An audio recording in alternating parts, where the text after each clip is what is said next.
Hi, welcome to the video. So today I'm going to teach you 5 different Sus4 arpeggios. I'm also going to show you a lick that incorporates Sus4, Add9, major and minor arpeggios along with some scales mixed together. All this will be on tab. You can download on my Patreon page for free. You don't have to be a member, and I'll also show it at the end of the video. So first I'll just demonstrate these and then I'll walk you through them all slow so you can see the fingerings and get a better idea of how to play them. So the first, I'll just play through arpeggios and I'll play a lick. So all these will be G Sus4s.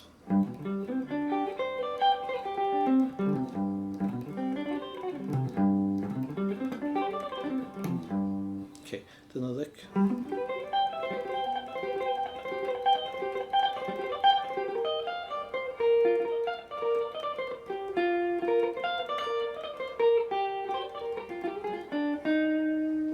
Okay, so now I'll go ahead and go through them slow. On the handout or on the tab, I marked where the roots are so you can mix and match these. I also wrote them both as full shapes and as shapes just off the top 3 strings.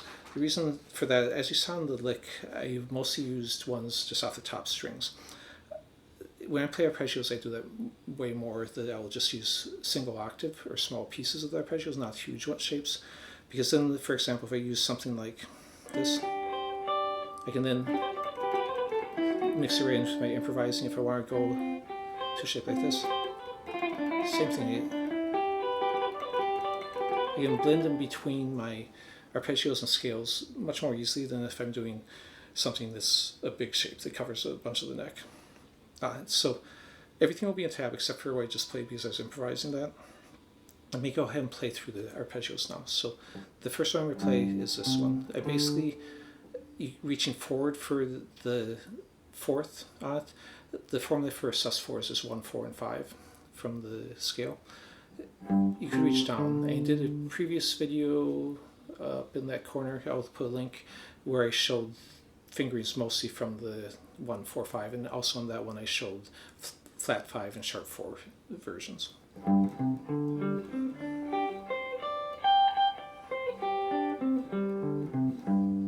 And then the next one, I'm using the same first 2 octaves. And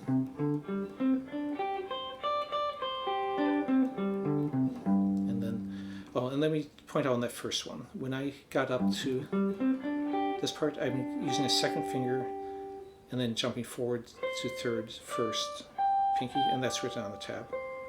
That way when I come back down, I'm in position to play that next note. If I'm on my first finger, it's going to be hard to get to that.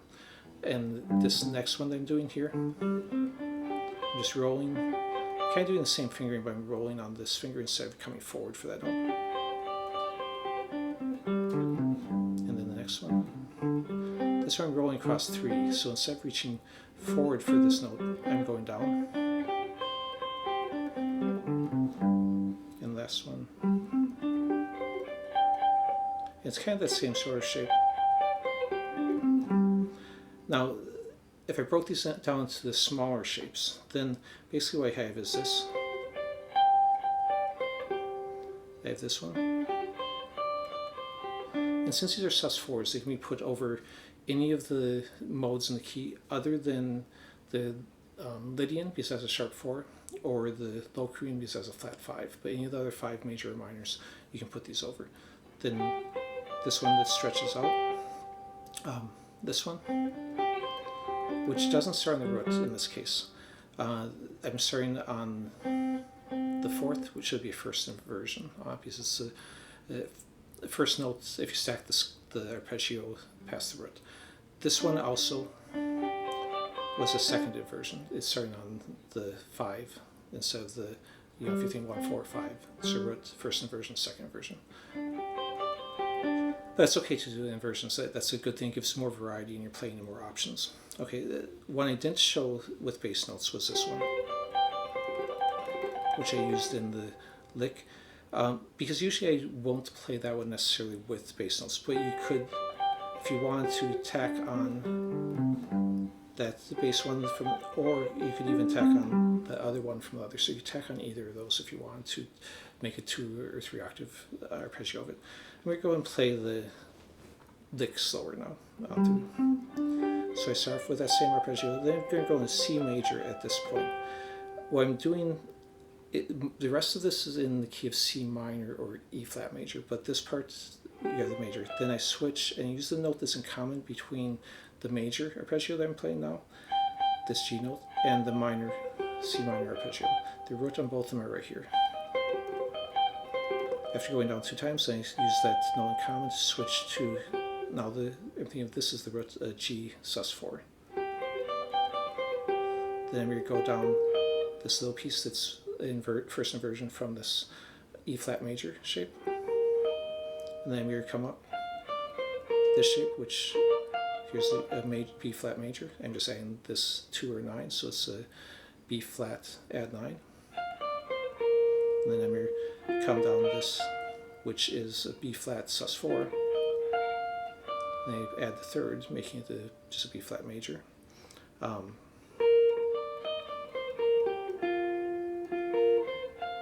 I'm doing F sus4 right here. And that end part is that same B flat add 9. I'm just coming up this C major, or sorry, C minor scale. Okay, let me play a whole thing without so much stopping and talking.